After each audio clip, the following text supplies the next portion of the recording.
இங்கே குடியிருக்கும் பத்திரிகையாளர் அன்பர்களுக்கும் இந்த படத்தின் தயாரிப்பாளர் அன்பு சகோதரர் ராஜேஷ் அவர்களுக்கும் அவருடைய அடுத்த படத்துக்கு கதாநாயகனாக இருக்கக்கூடிய சையத் அவர்களுக்கும் இந்த படத்தில் நான் உண்மையிலேயே இவனை நான் சொல்லணுன்னு தான் எனக்கு ரொம்ப ஆசை. சையதுக்கு அடுத்தப்பில் உட்காந்துருக்கேனே அவன் தான் இந்த படத்தில் வில்லன் மாதிரி செஞ்சுருக்கான். நான் நடித்த படத்தில் கடைசி தோட்டால். ஆனால் இவன் வந்து அப்பவும் வந்து என்கிட்ட வந்து அழுதான். ராட்சசனில் விட ராட்சசனில் வந்து இவன் வந்து என்னென்ன மூஞ்சி தெரியாமல் பண்ணிட்டாங்க, இப்படியே பண்ணிட்டாங்க என்னென்னு அப்பவும் அழுதான். இப்போ எங்களை அழ வச்சான் இந்த படத்தில். அது மாதிரி நல்ல ஒரு அற்புதமான ஒரு நடிகர். மேலும் கடைசி தோட்டவுடைய இயக்குனர் நவீன் அவர்கள், உங்களுக்கெல்லாம் என்னுடைய வணக்கங்களை கூறி, இப்போ இந்த இடத்தை கொடுத்துருக்கும் அம்பிகா எம்பயர் நிர்வாகிகளுக்கும் என்னுடைய வணக்கங்களை கூறி, இந்த படம் வந்து கடைசி தோட்டம் வந்து பிரம்மாண்டமான படம், அந்த படம் இந்த படம்லாம் அப்படின்லாம் சொல்ல முடியாது. கதைக்கு தேவையானதை எடுத்திருக்காரு. ஆனால் எடுத்தது பூரா கொடைக்கானல், பாண்டிச்சேரி, இப்படி தான். எந்த பிளேஸுமே it is not a very cheap place. அது ரொம்ப அற்புதமான விஷயம் என்னென்னா, அதில் எல்லோரும் வாடகைக்கு ரெசார்ட்டுக்கு வந்து தங்குவாங்க. அதில் தான் கதை. அந்த ரெசார்ட்டில் தங்குறதுக்கு ஒவ்வொரு பேராக வரணும்ல. இப்போ சங்கர் கணேசனை பையன் எல்லாருமே வரணும். அதை திடீர்னு ஒரு மர்டர் ஒன்று நடந்துடும். மர்டர் நடந்ததுனால இன்வெஸ்டிகேஷன் போகும்போது தான் வனிதா வந்துடும். Vanitha is done excellent role. இதில் ரொம்ப பிரமாதமான ரோல் வந்து வனிதா செஞ்சுருக்கு. And she is also one of the pillars of the subject. நல்லா பண்ணியிருக்காங்க. என்ன ஒன்றுன்னா, நான் எல்லாரையுமே வந்து நீங்கள் என்ன போடுறதுக்கு ஏதாவது விஷயம் வேணுமேன்றதுக்காக சொல்கிறேன். ப்ரொமோஷனுக்கெல்லாம் வரணும் இவங்கெல்லாம். ப்ரெஸ்ஸில் இருக்கிறவங்க வந்து சீப்பு கிடையாது. ப்ரெஸ்ஸில் நம்ம போய் பேசுகிறதுனால நமக்கு என்ன வரப்போகுதுன்னா, எதிர்காலத்தில் நம்ம வாழணும்னா இந்த காலத்தில் ப்ரெஸ்ஸை மீட் பண்ணித்தான் ஆகணும். ப்ரெஸ்ஸுக்கு மரியாதை இல்லைன்னா அப்புறம் என்ன இருக்கும்? அவர் வாண்டடாக சொல்கிறாரு, சார் ப்ரெஸ் மீட் மாதிரி வச்சுருக்கோம் சார், வந்துடுங்க சார்னா. எனக்கு வந்து இது 50th இயர் இல்லையா, எனக்கு உடம்பு சரி, சும்மா ஏரியா நீ வெளியே வேலைக்கு போகிறேன்னா இவர் என்ன செய்ய முடியும்? But my look out is I must come. If I ஆம் ஃப்ரீ நான் வந்துடுவேன் ப்ரெஸ் மீட்னா. அதனால் உங்களை நாங்கள் மதிக்கிறோம், எங்களை நீங்கள் மதிக்கிறீர்கள். நீங்கள் இல்லை என்றால் நாங்கள் இல்லை, நாங்கள் இல்லை என்றால் நீங்கள் இல்லை. இப்படித்தான் நம்ம வாழ்ந்துகிட்ருக்கோம். நாங்கள் இல்லைன்னா உங்களுக்கு செய்தியே கிடையாது. அதே போல் நம்ம எல்லாருமே உடன்பிறந்த சகோதரர்கள் மாதிரி பழகி கொண்டிருக்கிறோம். அஃப்கோர்ஸ் இப்போ காலங்கள் மாறிப்போச்சு. ஆனால் இப்போவும் இப்போ எனக்கு ஒரு சிலரை தெரியுது, சிலரோட பேசுகிறோம்னா, இப்போ சத்யாலேருந்து மணியனன்லேருந்து எல்லாரோடையும் உட்காந்து இப்போ கட்டி பிடிச்சி பேசிக்கிட்டு இருந்தோம்னா, நாங்கள்லாம் அவ்வளோ நெருக்கமாக இருந்தவர்கள். கொஞ்சம் பேர் இல்லை, இருந்தாலும் இப்போ தேவி மணியன்லாம் என்னை எப்போ பார்த்தாலும் நல்லா பேசுவாங்க. இருந்தாலும் ப்ரெஸ்ஸுன்னா ஒன்றே நம்மளை வந்து இடகுடமாக எழுதுவாங்கன்னு நினைக்கவே கூடாது. இடகுடமாக எழுதுனா தான் செய்தி. இங்கே இந்த ஊரில் சொல்கிறேன், இடகுடமாக எழுதுவாங்க. எழுதினாலும் நமக்கு ஒரு பெரிய பாப்புலாரிட்டி. அதில் நம்ம நல்லது பண்ணிக்கிட்டே இருக்கணும், அப்போ தான் அவங்க எழுதுவாங்கன்னு இல்லை. கெட்டதையும் எழுதுவாங்க, நல்லதும் எழுதுவாங்க, ரெண்டுத்தையுமே எழுதுவாங்க. அதனால் இந்த படத்தை பொறுத்தளவில் இது ஒரு சின்ன படம் அப்படின்லாம் நினைக்காம, படத்தினுடைய நாட்டை பாருங்கள், எவ்வளோ எக்ஸலண்ட்டாக நவீன் அதை ட்ரீட் பண்ணியிருக்கான். இந்த கதையை செலக்ட் பண்ணி எடுத்த ராஜேஷ் ஆகட்டும், ரொம்ப அற்புதமாக பண்ணியிருக்காங்க. இது வந்து முதல்ல எனக்கு ஒருத்தர் சொன்னது, ஒரு ஆப்பிள் ஜூஸ் வாங்கி 4 பேருக்கு பிரித்தா அது தப்பு இல்லைல்ல. ஆனால் ஒரே ஆப்பிள் ஜூஸ் வாங்கி 16 பேருக்கு பிரித்தா தான் தப்பு அப்படின்னு சொன்னார். அது எதுக்கு சொன்னார்னு தெரியல, இப்போவும் அதை தான் ஞாபகம் வந்துக்கிட்டே இருக்குது. பட் அது கரெக்டான விஷயந்தான். ரொம்பவும் சிக்கனம் பண்ணால் படம் கெட்டு போயிடும். அது மாதிரி ராஜேஷ் அவர்கள் இந்த படத்தை வந்து நல்லபடியாக எடுத்திருக்காரு. அண்ட் நவீன் அவர்கள் வந்து ரொம்ப எங்களுக்கெல்லாம் சிரமம் இல்லாமல் நாங்களாம் நடித்தோம். ஒன்று கொடைக்கானல் இடம் ஒன்று இருக்குது, இருந்தால் கூட ஒர்க்குன்னு வரும்போது கொஞ்சம் கஷ்டம்தான். It was difficult. நல்லா பண்ணார். அண்டு என்னுடைய அத்தனை நன்றிகளும் ராஜேஷ்க்கும் டைரக்டர் நவீனுக்கும் சொல்லிக்கொண்டு இதில் கலந்து கொண்டு இருக்கும் சையத் அவர்கள். அவர் வந்து அடுத்த படத்துக்கு ஹீரோ, இன்னொரு படத்தில் ஹீரோ பண்ணியிருக்கார். இருந்தாலும் அவர் வந்து இதில் வந்திருக்காரும் போது எனக்கு மிகவும் பெருமையாக இருக்கிறது என்று கூறி அத்தனை பத்திரிகைக்காரர்களுக்கும் என்னுடைய வணக்கங்களை கூறி நன்றியை கூறி விடைபெறுகிறேன். நன்றி, வணக்கம். இந்த மாதிரி உங்களை காட்டியிருக்காங்க, நீங்கள் நாயகனா பண்ணுறீங்களா இல்லை வில்லனா பண்ணுறீங்களா? கதையின் நாயகன், கதாநாயகன் இல்லை, கதையின் நாயகன். அதை நான் ஒத்துக்கிறேன் சார். அப்புறம் வந்து நீங்கள் ரொம்ப நாளாக ஒரு வருத்தப்பட்டிருந்தீங்க, இந்த ஜோடியே கொடுக்க மாட்டுறாங்க படத்துலன்ட்டு. இந்த படத்தில் உங்களுக்கு ஜோடி வேறு கொடுத்துருக்காங்க. எப்படிங்க? ரொம்ப நாள் நீங்கள் வருத்தப்பட்டிருந்தீங்க ஜோடி எனக்கு கொடுக்க தரலன்ட்டு. இதில் வந்து நான் நல்லவனாக நடிச்சிருக்கேன், அதான் என் பெரிய விஷயம். நான் ரொம்ப நல்லவன். இது வரைக்கும் ஒரு ஜோடியோட போய் பாட்டு பாடினதோ கொண்டதோ இதெல்லாம் இல்லை. இதில் எல்லாம் வச்சுருக்காப்புல, எல்லாமே மாற்றிட்டார் எனக்கு கம்ப்ளீட்டாக. இதில் ரொம்ப குவைட்டாக பண்ண ஆரம்பிச்சிட்டோம். அதனால் ஒரு ஜோடி ஒன்று கொடுத்துருக்காரு. அதுலேயும் ஃப்ளாஷ்பேக்கில் தான் ஜோடி, நேர் சப்ஜெக்டில் ஜோடி கிடையாது. எஸ் அண்ணா, முந்திலாம் நீங்கள் வில்லனாக நிறைய படம் நடிச்சிங்க. இப்போ வந்து இந்த பிசாசு, ஜட்ஜாக நடிக்கிறது, இந்த மாதிரி வந்து நெகட்டிவ் இல்லாமல் நல்ல கேரக்டர் நடிக்கிங்க. உங்களுக்கு எது ரொம்ப பிடிச்சிருக்கு? வில்லனாக நடிக்க பிடிச்சிருக்கா அந்த மாதிரி கேரக்டர்? நான் நடிக்க வந்து வச்சுருக்கேன். இனிமேல் இது பிடிச்சது அது பிடிச்சதுன்றதெல்லாம் கிடையாது. எதாக இருந்தாலும் நடித்து தான் ஆகணும்.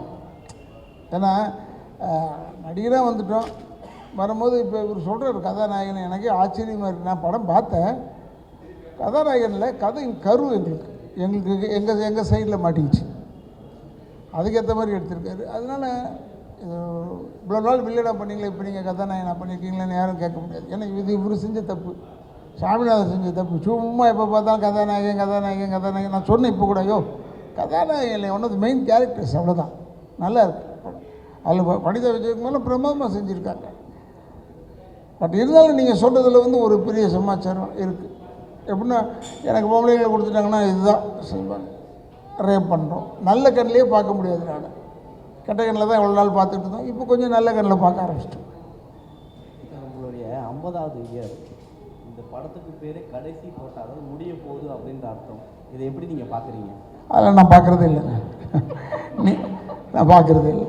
நீங்கள் சொல்கிறதுனால நான் யோசிப்பேன், கடைசி தோட்டம் அப்படிலாம் ஒன்றும் கிடையாது. சினிமாக்காரனுக்கு சாவே கிடையாதுங்க. செத்த கூட நீங்கள் படமாக எடுத்து காசாக்குறவன் தான் சினிமாக்காரன். இப்போ புரட்சித் தலைவருடைய மரண ஊர்வலத்தை எவ்வளோ பேர் எடுத்து எவ்வளோ பேர் போட்டிருக்கோம் இல்லையா? பேரறிஞர் அண்ணாவை போட்டதை விட புரட்சித் தலைவர் அதிகமாக போட்டிருக்கோம். புரட்சித் தலைவர் அம்மாவை அதிகமாக போட்டிருக்கோம். என்னென்னா சினிமாக்காரன் கொஞ்சம் ஆடட் அட்ராக்ஷன் அதில். அதனால் நமக்கு சாவுலேயும் வாழ்வு உண்டு. அதனால் இது கடைசி தோட்டாடுன்னு இப்போ நீங்கள் சொன்ன ஒன்று தான் எனக்கு ஸ்ட்ரைக் ஆகுது. 50வது படம், அதனால கடைசி தோட்டாடு. 51 நடித்தா ஒத்துக்க மாட்டீங்களா? என்ன ஒத்துக்குவீங்கள? அப்புறம் சார், ஆக்சுவலாக இப்போ நீங்கள் சொன்னீங்க இந்த சின்ன படங்களுக்கு எவ்வளோ தான் சொன்னாலும் நடிகர் இவங்களாம் வரமாட்டுறாங்கன்னு. ஒருவேளை நடிகர் சங்கம், இயக்குனர் சங்கம்லாம் சரியாக செயல்படாமல் இருக்குதுன்னு நினைக்கிறீங்களா? அது ஏன்டா நீ அமைதியாக இருக்க, தொலையில் மாட்டிக்கன்றத மாதிரி சொல்கிறீங்க. அதுக்கு இல்லை, அது பர்சனலாக ஒவ்வொருடைய இன்ட்ரெஸ்ட் இருக்குது. அது இன்ட்ரெஸ்ட் இல்லைன்னா தென் பிக்சர்ஸ் ஓடுறதெல்லாம் கஷ்டம். நம்ம நடிச்சிட்ட போது ஓடிடும்லாம் நினைக்கவே கூடாது. They must come for the promotion. At least வீட்லேயாவது அவங்க உட்காந்துக்கிட்டு அங்கேருந்து இங்கே வரத்துக்கு பிள்ளை வைக்கப்பட்டாங்கன்னா வீட்டில் உட்காந்து பேசலாம். Promotion must be there for a film. அது இருக்கிறதுல தப்பே கிடையாது, அது வரணும். ஆனால் 50 வருஷம் சினிமாவில் கற்றது என்ன பெற்றது என்ன, 40 ஆண்டுகள் அரசியலில் கற்றது என்ன பெற்றது என்ன? 40 ஆண்டு கால அரசியலில் கற்றது நல்ல பொது அறிவு, பெற்றது கெட்ட பேர். இது 50 ஆண்டு கால சினிமா உலகத்தில் பெற்றதும் கற்றதும் எல்லாமே அதே தான். பெற்றது, நான் வந்து 1000 ரூபாயில் ஆரம்பித்தேன். 1974 கன்னட படம் நடித்தேன். அப்போ வந்து எனக்கு 1000 ரூபா சம்பளம். 1000 ரூபாயிலேருந்து இப்போ எவ்வளோ தூரம் வளர்ந்துருக்கேன்றதை நானே பார்த்து ஆச்சரியப்படுறேன், பிரமிக்கிறேன். இது ஒரு இவ்வளோ நாள் இருந்திருப்போமான்றது நீங்கள் சொன்ன மாதிரி அது டவுட்டு. பட் இருந்தாலும் இப்போ வந்து எனக்கு இதுதான் லைஃப் ஆகிடுச்சு. கட்டுறது இங்கேயும் பின்னாடி குத்துறது இருக்குது, சினிமாவில் நிறைய இருக்குது. அதெல்லாம் மீறி தாண்டி வரணும். இல்லாதது அப்படி பொல்லாததை சொல்கிறது அதெல்லாம் சினிமாவில் உண்டு. கொஞ்சம் அதெல்லாம் கற்றுக்கணும். கற்றுக்கிட்டா then we will be quiet. இப்போ நான் கொஞ்சம் பிக் மவுத். நான் எப்போ பெருசாக பட்டுன்னு அடிச்சிருவேன். அது எனக்கு வியாதி இருக்கக்கூடாதுன்றதுக்காக அப்படி சொல்கிறது, பேசுகிறது. அதே பழகிடுச்சு. எதையும் பிடிச்சி வச்சு பேச தெரியாது. இப்போ நான் வீட்டுக்கு போகிறேன்னு சொன்னால் இவருக்கு ஒரு வேலை இல்லைடா போல இருக்குது, வீட்டுக்கு போகிறாருன்னு சொல்லுவாங்க. நாங்கள் என்ன செய்வோம், ஸ்டுடியோக்கு போகிறோங்க அப்படின்னா ஏதோ ஷூட்டிங் இருக்குது போல இருக்குன்னு நினைப்பாங்க. ஷூட்டிங்கே இருக்காது. அதனால் இதெல்லாம் கட்டுறது. ஏன்னா cinema is a good world, very good world. யார்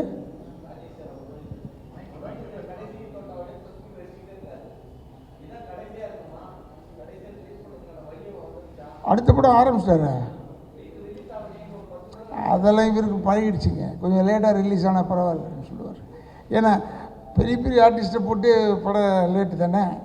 அது ஏன்னா அவங்க கொடுத்த என்ன விஷயன்றதை கேட்டு பாருங்கள். ஏன் லேட் ஆச்சுன்றதுக்கு காரணம் கேட்டு பாருங்கள். இப்போ தான் மேலே உட்காந்து பேசும்போது சொல்லிகிட்டு இருந்தார், ஆச்சரியப்பட்டேன். பட் அது இந்த படம்லாம் குயிக்காக முடிஞ்சு போச்சே ரிலீஸு. அதுக்குள்ளேயும் அடுத்த படத்தை பற்றி என்கிட்ட பேச ஆரம்பிச்சிட்டார். இந்த படத்தில் இந்த கேரக்டர் அதை மட்டும் பண்ணி கொடுத்துருங்க. சையது கூட அதில் நடிக்கிறார். அவன் சொல்லும் போது அது பெருமையாக தான் இருக்குது. அதனால் பெரிய படம் சின்ன படம்ன்றதுக்கு இல்லை, எல்லா படமும் தேட்டரில் வந்தால் தான் ஒரு மரியாதைன்னு இப்போ ஓடிடியில் சொல்ல ஆரம்பிச்சிட்டாங்க. புதுசு இல்லை, அப்போ கொஞ்சம் ஓடிடின்னு சொன்னாங்க. இப்போ ஓடிடியில் என்ன சொல்கிறாங்கன்னா தியேட்டருக்கு ரிலீஸ் பண்ணிட்டு தான் நீங்கள் வரணும்னு. அண்ட் ராஜேஷுக்கு தியேட்டருக்கு ரிலீஸுக்கு ஒரு பெரிய பேர்டன் இல்லை, அவருக்கு ஈஸியாக பண்ணுவார். ஏன்னா எல்லாம் வெல் பிளான்டு. அதுக்காக சொல்கிறேன். சார், நீங்கள் பல ஆண்டு காலம் அரசியலில் இருக்கீங்க, சினிமாவிலையும் இருக்கீங்க. இப்போ இவர் ப்ரொடியூசர் மியூசிக் டைரக்டர். இப்போ ப்ரொடியூசராக மாறிட்டார். நிறைய பேர் ஹீரோவாக ப்ரொடியூசர் ஆகிறாங்க, ப்ரொடியூசராக ஹீரோவாக ஆகிறாங்க. அது இப்போ எப்படி பார்க்குறீங்க? அதே மாதிரி விஜய் சாரும் சினிமாவில் அரசியல் போயிட்டார். நீங்கள் அரசியலில் பல காலமாக இருந்திருக்கீங்க. அதை பற்றி உங்களோட ஒரு 2 சில வார்த்தை. நாங்கள் அரசியலேருந்து வெளியே வரும்போது அவர் உள்ளே வர்றாரு. அது நான் நினச்சது உண்டு. விஜய் சாருக்கு ஏஜ் இருக்குது இல்லை, அதனால் எனக்கு அரசியலில் 40 ஆண்டு கால சர்வீஸ் இருக்குது. அப்போ எனக்கு தெரிஞ்சு போச்சு இதில் இருக்கிற குட்ஸ் அண்ட் பேட்ஸ் எல்லாம் தெரிஞ்சு போச்சு. அப்படின்னு நினச்சிக்கிட்டு வேணாம், இது எதுக்கு எல்லாரையுமே நம்மளும் ஒழுங்காக இருக்க மாட்டோம். நானும் நல்லவன் கிடையாது, அதனால் நான் பெஸ்ட்டுவே ஒதுங்கி இருக்கிறது நல்லதுன்னு ஒதுங்கணும். அப்போ விஜய் சார் உள்ளே வர்றாரு. பெருமையாக இருக்குது. விஜய் சார்லாம் வரும்போது பெருமையாக இருக்குது. அவருக்கு அந்த இன்ட்ரெஸ்ட் வராரு. ஏன்னா பாலிட்டிக்ஸ்ன்றது உண்மையான மீனிங்காக பாலிட்டிக்ஸ்ன்றது டிஃப்ரெண்ட். அவங்க எல்லாம் என்னென்னா பொதுநலம் என்ன அதை கற்றுக்கலாம். அது நான் உண்மையிலே பொதுநலம்ன்றதை கற்றுக்கிட்டேன். குப்பை போடக்கூடாது, ஸோ பேச சொல்கிறேன். என் வீடை சுற்றி என்ன நடக்குதோ அதை சொல்கிறேன் நான். அதனால் இதில் வந்தது நல்லது தான். பொது அறிவாது வரும், நமக்கு டெவலப் ஆகும். ஆனால் எத்தனையோ படத்தில் அமைச்சராக நடிச்சிருக்கீங்க. நிஜ வாழ்க்கையில் எம்எல்ஏ மட்டும் தான் நீங்கள் அமைச்சர் ஆகலை. அந்த வருத்தம் உங்களுக்கு இருக்கா? எப்பா நீங்கள் பத்திரிக்கை என்ன இப்படி கேட்டால் நான் என்ன செய்கிறது? அமைச்சர் ஆக்கிறது கட்சியுடைய தலைமையை பொறுத்து இருக்குது. நமக்கு அந்த அளவுக்கு தகுதி இல்லாமல் இருந்திருக்கலாம். எம்எல்ஏ ஆகிற அளவுக்கு தான் இவருக்கு கரெக்டு, அப்படி இருக்கலாம். இவ்வளோ வருஷம் நடிச்சிருக்கேன். 50வது வருஷத்தில் போய் இவர் போய் கதாநாயகன் நீங்கள் தாங்க கதாநாயகன் சொல்கிறாரு. அது மாதிரி யாராவது சொல்லணும், நம்மளை ஆக்கணும். வி ஆர் டிபெண்ட் இல்லை, இண்டிபெண்ட் கிடையாது. எஸ். தொடர்ந்து அரசியல் கருத்துக்களை கூறுவீங்களா? அரசியல்லேருந்து ஒதுங்கி இருந்தாலும் அரசியல் விமர்சனம் பண்ணுவீங்களா? நான் தான் முதல்ல சொன்னேன், என் வாயால் கட்டுருவேன்னு சொன்னேன். சும்மா இருக்க மாட்டேன். ஏதாவது கேட்பீங்க. உங்கள் பேர் என்னன்னு கேட்டால் உங்கள் நியாயம். உங்கள் பேர் ஏன் ராதாரவி நீங்கள் கேட்பீங்க. ப்ரெஸ்ஸில் மட்டும் புத்திசாலித்தனமாக தான் கேட்பீங்க. அப்போ அதுக்கு நான் ஒரு ஏடாகூடமாக ஒரு விஷயத்த சொல்லணும். அதனால் இதெல்லாம் கருத்துக்கள் எல்லாமே சொல்லுவேன். I'm also A voter. நானும் ஓட்டு போடுறவன், எனக்கு உரிமை இருக்குது. அது எந்த இங்கே வந்து இப்போ விஜயமா கூட விஜய் வந்து அவர் இதை ஆதரிக்கிறேன்னு அவர் திமுகவுக்கு போயிட்டாருன்னு சொல்லிட்டாங்க. முதல்ல அவர் பேசும்போது திமுககாரங்களாம் திட்டினாங்க, இப்போ பாராட்டுறாங்க. அது அல்ல. அதனால் இதில் வந்து கருத்துக்கள் சொல்லிக்கிட்டே தான் இருப்போம், டெஃபினட்டாக வாங்கி கட்டிக்கிட்டே இருப்போம். அதில் ஒன்று நான் தான் சொன்னேன், நான் இல்லைங்க, கட்சியிலேயே இல்லையே, எந்த கட்சியிலையும் இல்லை. இப்போ அதான் சொல்கிறார், அவர் கருத்து என் கேட்க மாட்டேன்னு சொல்லணும், கருத்துக்கள் சொல்லுவேன். என் கருத்துக்கள் ஒர்க் அவுட் ஆகும்போது பார்ப்போம், டெஃபினட்டாக ஐ வில் டெல். சார் தொடர்ந்து நடிகர் சங்கம் கட்டுறேன்னு சொல்லிட்டு எல்லாருமே அமௌண்ட் கொடுத்துக்கிட்டே இருக்கேன், நான் 1 கோடி நீ 1 கோடின்றாங்க. ஆனால் கடைசி வரையும் அதை எழும்பவே இல்லை. லாஸ்ட்டாக வந்து ரஜினி வந்து நான் பார்க்குறேன் அந்த பில்டிங்கை அப்படின்னு சொல்லியிருக்காரு. வெறும் கம்பி துருபிடிச்சி தான் இருக்குது. ஏன்னா நீங்கள் அந்த பொறுப்பெல்லாம் இருந்திருக்கீங்க, இன்னமும் அப்படியே இருந்திருக்கேன். இப்போ இல்லையே நானே. இல்லை அந்த இடத்துல இருந்தீங்கல்ல, நடிகர் சங்கத்தில் நீங்களும் ஒரு இருந்திருக்கேன். அம்மா அதுக்கு என்ன செய்ய முடியும்? இப்போ இல்லையே. இன்னொரு அட்மினிஸ்ட்ரேஷன் நடக்குதா அது எனக்கு தெரியல, எனக்கு தெரியாது. எனக்கு அந்த பக்கமே நான் போகிறதில்ல. I don't know what they are டூயிங்கிறது எனக்கு தெரியல. பட் பூஜை முருகன், கார்த்திக் இவங்கெல்லாம் இருந்து ஏதாவது ஹெல்ப் பண்ணுறாங்கன்னு நினைக்கிறேன். டெஃபினட்டாக it will come out well. அது ரஜினி சாரை போய் பார்த்துருக்காங்கன்னு போட்டிருந்தாங்க. அப்போ அவர் நான் வந்து பார்க்குறேன்னு சொன்னாங்க. நான் இருக்கும்போது ஒரு வாட்டி இப்படி தான் தேவர் ஃபிலிம்ஸ் அந்த படம் பாட்டுக்கு ஒரு தலைவன், அதில் இருக்கார் அவர் ஹீரோ, டபுள் ஆக்ஷன் பண்ணுவார், சுகா சினிமாலாம் இருக்கும். இல்லை இல்லை இல்லை, தேவர் ஃபிலிம்ஸ் ஆஃபீஸ் இருக்குல்ல, அதுக்கு பின்னாடி தானே தியாகராஜன் சார் வீடு. அந்த வீட்டில் ஷூட்டிங் நடந்துகிட்டு இருந்தது, ரஜினி சார் நடிச்சுட்டு இருந்தார். போய் நான் என் காரில் கூப்பிட்டு போனேன் நடிகர் சங்கத்தை பார்க்குறதுக்கு. அவர் சுற்றி பார்த்தார், கரெக்டாக அப்படியே தான் இருக்குது, இன்னும் சார் அப்படியே தான் இருந்தது நடிகர் சங்கம். அதுக்கப்புறம் தான் அங்கே சரத்குமார் வந்தார், அவர் இடித்தார். நாங்கள்லாம் இடித்து பிளான் பண்ணி பெருசாக கட்டலான் போது இந்த பத்திரத்தை அடகு வச்சுட்டாங்கன்னு அவங்க சொன்னாங்க. எதையோ ஒன்று சொல்லி தானே ஜெயிக்கணும். இப்போ திமுக ஜெயிச்சதுக்கு எல்லோரும் சொல்கிறாங்க, நிறைய அவங்க சொன்னதெல்லாம் நடத்தவே இல்லை சார், ஆனால் ஜெயிச்சிட்டாங்க. அது ஜெயிக்கிறது தானே சொல்கிறது. நம்புறது நம்பாது நம்ம கையில் இருக்குது. இதைத்தான் அங்கே செஞ்சோம். சரத்குமார் நல்லா நடத்தினார், பாவம் அவருக்கு கெட்ட பேர் அதில். பட் ஏனியாவும் அதில் சொல்லும் போது ராதாரவிக்கு அதிகமான வாயி, ராதாரவி எல்லோரும் திட்டுறார், அதனால தான் ஒரு வாட்ஸ்அப்பில் ஒருத்தர் பேசியிருக்காரு. அதை பற்றி கவலையே பண்ணல. அவங்களுக்கு என்ன செய்தி போகணுமே, அன்றைக்கி அந்த வாட்ஸ்அப் வேலையாகணும்னா யாரையாவது பற்றி சொல்லணும், ஹெட்டிங் போடுவாங்க. அதனால் they do it, we appreciate that. இந்த 50 ஆண்டு கால சினிமா வாழ்க்கையில் நீங்கள் எல்லாரும் கூட நடிச்சிருக்கீங்க, பல தலைமுறையை பார்த்துட்டீங்க. உங்களுக்கு மறக்க முடியாத, இதுதான்ப்பா எனக்கு மறக்க முடியாத படம், இந்த நடிகர் எனக்கு மறக்க முடியாது, இது வாழ்நாளில் அப்படி பொக்கிஷமாக வச்சுருக்கேன்னா எது? அப்படி கிடையாதுங்க, நான் எல்லா படத்தையுமே பொக்கிஷமாக தான் வச்சுருக்கேன். எனக்கு பிசாசு உள்பட எல்லா படத்தையுமே சொல்கிறேன். ஃபஸ்ட்டு வந்த தமிழ் படத்தில் ஃபஸ்ட்டு வந்தது மன்மத லீலை. அதிலேருந்து இன்றைக்கி வரைக்கும் நான் பொக்கிஷமாக தான் எல்லாத்தையும் பார்க்குறேன். எல்லோரையும் நான் நண்பர்களை தான் பார்ப்பேன். பட் எதுவாக இருந்தாலும் தவறு இருந்தால் தவறுன்னு சொல்லுவேன். அது அதிக பிரசங்கித்தனம்னு சில பேர் சொல்கிறாங்க. அது பொது அறிவுன்றது ஒன்று தெரியாமல் போச்சு உங்களுக்கு. தவறுன்றது தவறுன்னு சொல்லலைன்னா அப்போ தான் உண்மை நிலைக்கும், பொய் செத்து போயிடும். நீங்கள் தவறுன்றதை தவறுன்னு சொல்லாமல் இருந்தீங்கன்னா பொய் வாழும், உண்மை செத்து போயிடும். அப்புறம் ஆனால் நடிகர் சங்க கட்டடத்துக்கு உங்கள் நண்பர் விஜயகாந்த் சார் பேர் வைக்கணும்னு நிறைய கோரிக்கை இருக்குது. ஆனால் இப்போ உள்ள நிர்வாகம் என்ன சொல்கிறாங்கன்னா உறுதி கொடுக்க மாட்டேங்காங்க, பொதுக்குழுவில் தான் பேசணும் அப்படிங்காங்க. உங்களுக்கு அந்த கருத்தில் உடன்பாடு இருக்கா, கட்டடத்துக்கு விஜயகாந்த் சார் பேர் வைக்கணும்னு? எனக்கு விஜயமா வந்து பேர் வச்சாலும் எனக்கு கவலை இல்லை, தப்பு இல்லை. அவர் அதுக்கு முன்னாடியே தலைவர் வந்து செயலாளர் வந்து நடிகர் சங்க செயலாளர் விஷால் வந்து அப்போவே சொல்லியிருக்காரு, ஏதோ வேறு தளபதி பேர் வைப்போம், கலைஞர் பேர் வைப்போம், இப்போ விஜயகாந்த் பேர் வைப்போம், 3வது பேராக இருக்குது. இன்னும் ஒரு 2 பேர் இருக்கட்டுமே, டைம் ஆகட்டும் சார். இப்போ சினிமா பொறுத்த வரைக்கும் தமிழ் சினிமாவில் வந்து அதிகமாக ஏஐ யூஸ் பண்ணுறாங்க சார். ஏஐனா கம்ப்யூட்டர்னு சொல்லிட்டு வாய்ஸ் ஓவர்லாம் கொடுக்குறாங்க. அதே மாதிரி வந்து உங்கள் படமும் வந்து இப்போ இன்றைக்கி ப்ரெஸ் மீட் நீங்கள் வச்சுருக்கீங்க, அதே மாதிரி தாஜில் வந்து இந்தியன் 2 வச்சுருக்காங்க.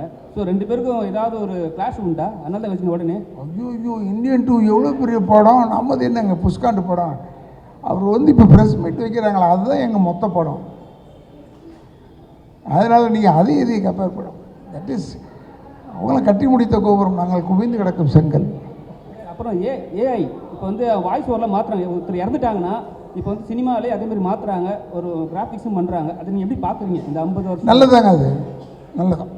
இப்போ ஏஐ வந்ததுனால எங்களுக்கு ஏற்கனவே டப்பிங் வந்ததுனால என்னென்ன மெயின் ஆர்டிஸ்ட்டு அவங்க வாய்ஸ் இல்லைன்றது தெரிஞ்சு போய் லேடி ஆர்டிஸ்ட்லாம் வந்துட்டு எதுக்கும் வராதது காரணம் தான்.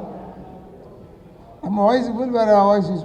இப்போ ஏஐ வந்தோன்னே இப்போ எனக்கெல்லாம் ரொம்ப சந்தோஷம். நம்ம இல்லைன்னா கூட நம்மளை போட்டு எடுத்துருவாங்க, எனக்கு சந்தோஷம். நீங்கள் இப்போ அரசியலில் ரொம்ப காலமாக இருந்தீங்க, இப்போ விலகிட்டேன்றீங்க. ஆனால் அரசியல் கண்டிப்பாக பேசுவேன்னு சொன்னீங்க. நேற்று கூட வந்து பெரிய தலைவர் வந்து சாகடிக்கப்பட்டிருக்காரு கூலிப்படையால், ஆம்ஸ்டாங்னு ஒருத்தர். அவர் உங்களுக்கு தெரியும். ஆனால் இப்போ நடக்கிற ஆட்சியில் வந்து நிறைய கொள்ளைகள் நடக்குது. நீங்கள் எப்படி பார்க்குறீங்க அதை? எனக்கு இப்போ ஆம்ஸ்டாங் செத்து போயிட்டாருன்ற கவலை தானே ஒழிய வேறு எதுவுமே எந்த நோக்கத்துலையும் பார்க்கலாம். தப்பு தானே. Armstrong is very good man. எனக்கு ஃப்ரெண்டு தான். எனக்கு தெரியும், ஒரு வாட்டி வந்திருக்காரு, பார்த்துருக்கு, ஒரே ஒரு தடவை பார்த்துருக்கேன் ஆம்ஸ்டாங்க. But is a nice man.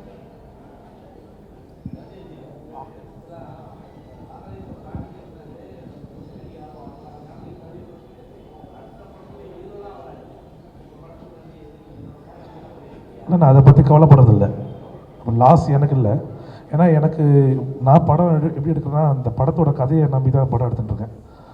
ஆனால் இன்னி வரைக்கும் அப்பா வந்து நான் ராதாரவி சார் அப்பா தான் கூப்பிடுவேன். இன்னி வரைக்கும் இந்த படம் எடுத்ததுலேருந்து ஃபஸ்ட் காப்பி வந்து பார்க்கும்போது வரைக்கும் படம் என்ன லெவலில் வந்திருக்கு, ஏது வந்து அந்த ரிசல்ட்டில் வந்து போஸ்டர்லேருந்து எல்லாமே ஃபோன் பண்ணி கேட்பார், நல்லா வந்திருக்குன்னு சொல்லி அப்ரிஷியேட் பண்ணுவார். அதனால் இவ்வளோ பெரிய ஒரு லெஜண்ட் வந்து ஒரு என்ன சொல்கிறது, எந்த ஒரு பந்தா இல்லாமல் ப்ரொடியூசர்ஸ் கிட்ட கேட்டு படம் எப்படி வந்திருக்கு கேட்டு இன்றைக்கி வரைக்கும் ப்ரெஸ் மீட்டுக்கு வரைக்கும் உட்காந்துருக்காங்கன்னா அவங்கள பார்த்து வராத நடிகர்களை வந்து கற்றுக்கணும்னு ஆசைப்பட்றேன். வேறு ஒன்றில் எவ்வளோ பிஸியாக இருந்தாலும் சரி, படம் ஒத்துக்கும் போது எல்லாமே மண்டையாட்டிடுறாங்க. பட்டு ப்ரெஸ் மீட்டுன்னு அப்படின்னும் போது எப்படி ப்ரெஸ் மீட் ஒரு வாரம் முன்னாடி சொல்லிடுவோம் நம்ம. பட் ஒரு 10 நிமிஷம் கலந்துட்டாங்கன்னா சந்தோஷமாக இருக்கும். பட் இப்போ நான் அந்த கவலைப்படுறதே விட்டுட்டேன். என்னோடய முதல் படத்துலேருந்து அந்த கவலைகள் நிறையா இருந்தது. இப்போ அதை பற்றி கவலைப்படுறதில்லை. அதனால் என்னை பொறுத்த வரைக்கும் படத்தை கண்டென்ட் மேக்கிங் ஸ்டோரி அதை நம்பி தான் நான் படம் எடுத்துட்டுருக்கேன். கடைசி தோட்டா நாங்கள் படம் வந்து ஒரு 7 ப்ரெஸ் மீட் அட்டன் பண்ணியிருக்கோம். உங்கள் சத்யா பியரை வச்சு நீங்கள் ஒரு 100 ப்ரெஸ் மீட் அமைச்சிருப்பீங்க. படம் எப்போ தான் ரிலீஸ் ஆகும்? August last. அது இப்போ சொன்னீங்களே நான் 100 வைக்கிறேன்றீங்கள, நான் அந்த 100 வைக்கிறதுல கரெக்டான ஆர்டிஸ்ட் நடித்தவங்க எல்லாரும் வந்திருந்தாங்கன்னா 2 முடிச்சிருப்பேன். நானும் ப்ரமோஷன் பண்ணிக்கிட்டே தான் இருக்கேன். முதல் படத்தையும் நீங்கள் பார்க்குறீங்க, லோக்கல் சர்க்கிள்லேருந்து பார்க்குறீங்க. எனக்கு நடித்தவங்களே வராததுனால என்னால் அந்த படத்தை வந்து மக்கள்கிட்ட போய் ரீச் பண்ண முடியல. இப்போ மீடியா நீங்கள் என்ன பண்ணுறீங்கன்னா ரொம்ப பெரிய செலிப்ரிட்டிஸ் வரும்போது தான் கேமரா ஃபோக்கஸ் பண்ணி, ஏன்னா அது உங்களுக்கு தப்பு சொல்ல முடியாது, அது தேவைப்படுறது. அப்போ அவங்களாம் வராத போது என்ன ஆகுதுன்னா அந்த ஃபுட்டேஜ் ஓர வைக்கப்படுது. இதெல்லாம் நான் பார்த்துக்கும் போது எப்போ தான் வருவாங்க அந்த பீக் ஆர்டிஸ்ட்னால் வரதே கிடையாது. அப்போது நான் இவ்வளோ பப்ளிசிட்டி பண்ண வேண்டியதாக இருக்குது. பப்ளிசிட்டி பண்ணியும் இப்போ நான் கற்றுக்கிட்டது என்னென்னா படத்தோட கதையும் படத்தோட மேக்கியும் நம்புகிறேன். ஆனால் அதுதான் ஆடியன்ஸ் கிட்ட போய் கொண்டு சேருறதுனால இது கடைசி ப்ரெஸ் மீட்டாக இருக்கும் இந்த படத்தோட சார்பாக. அடுத்த படத்தோட ஹீரோவை எடுத்துன்னு வந்து இந்த படத்தில் ஜாயின் பண்ண காரணம் ப்ரெஸ் மீட்டில்? நான் அப்படியே சொல்லிடுறேன். அடுத்த படம் ஸ்டார்ட் பண்ணுறோம். செப்டம்பர்லேருந்து ஷூட்டிங் ஸ்டார்ட். 12th சயீத் தான் ஹீரோ. பார்த்துருப்பீங்க பைரி படத்தோட ஹீரோ கதாநாயகன் தான் இவர். டைரக்டர் விக்கின்னு சொல்லி ஒரு புது இயக்குனரை எங்கள் பேனர் மூலியமாக அறிமுகப்படுத்துகிறோம். அவர் பேர் விக்கி, டைரக்டர். சயீத் தெரியும் உங்களுக்கு, பைரி படத்தில் நல்லா ஃபேமஸாக இருப்பார். அவரை வச்சு ஒரு ப்ளே பண்ணுறோம். September 12th start. சம்பள பிரச்சனைனா சம்பள பிரச்சனை இருந்தாலாவது பரவாயில்லையே. இங்கே என்னென்னா டப்பிங் வர்றதுக்கு முன்னாடி எல்லோரும் வாங்கிடுறாங்க.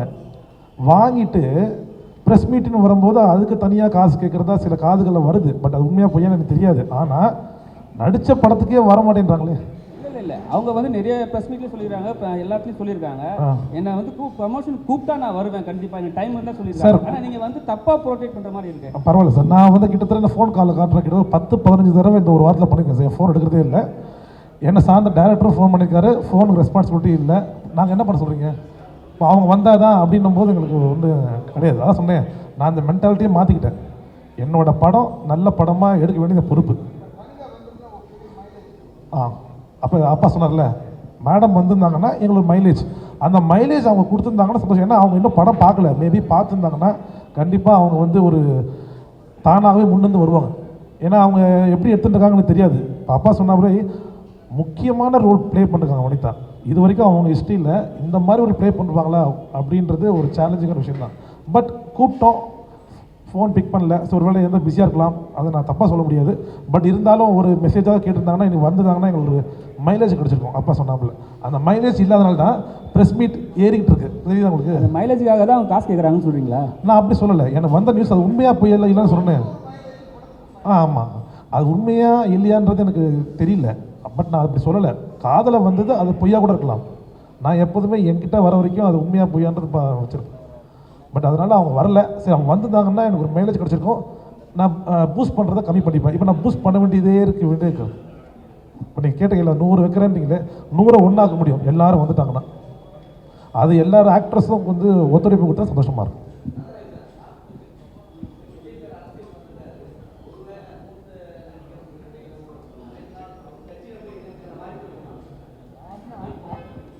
அழைத்தால் போய் சேருவேன், அவ்வளோதானே. அதே மாதிரி முக்கியமாக என்னோட படத்தோட முக்கிய கதாபாத்திரம் நடித்த யாசர், ராட்சசன் படத்தில் பார்த்துருப்பீங்க. அவர் தான் அடையாளம் தெரியாது, இந்த படத்தில் நல்ல அடையாளம் தெரியும். ஒரு முக்கியமான கண்டென்ட் ப்ளே பண்ணிருக்காரு பிரதர். பேசுங்க பிரதர். எல்லாத்துக்கும் வணக்கம். அதான் ராட்சசன் படத்துலேருந்து கண்டினியூஸாக நிறைய படங்கள் கொஞ்சம் நெகட்டிவ் ரோலாக பண்ணிகிட்டு இருந்தேன். இங்கே மிகைப்படுத்தி சொல்லலை, நான் யாக்கைன்னு ஒரு படம் பண்ணேன். கழுகு கிருஷ்ணா சார் தான் ஹீரோ. ஸோ அதில் ராதாரவி சாருக்கு வில்லனுக்கு சின்ன வயசு கேரக்டர் பண்ணேன். அப்போ நடிக்கும் போது தெரியல. ஸோ படம் முடிஞ்சு டப்பிங் அப்போ சார் பார்த்துட்டு இந்த பையனுக்கு ஏதோ ஒரு பவர் இருக்குது, இவன் நெகட்டிவாக கலக்குவான்னாரு. சத்தியமாக சார், அது இன்றைக்கி எனக்கு நிறைய படங்கள் என்னை கூப்பிட்டு நான் அது எனக்கு எப்படி சொல்கிறது, மீசை தாடி இருந்தால் தான் அந்த அளவு நெகட்டிவாக இருக்கும்னு நிறைய பேர் சொல்லுவாங்க.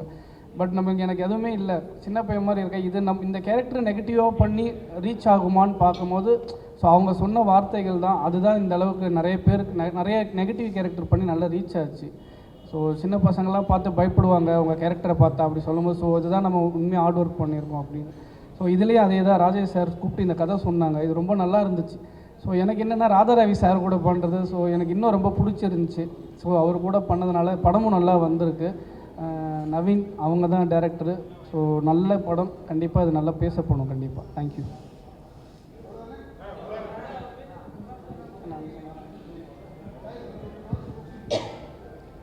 பத்திரிகை நண்பர்கள் எல்லாருக்குமே வணக்கம்.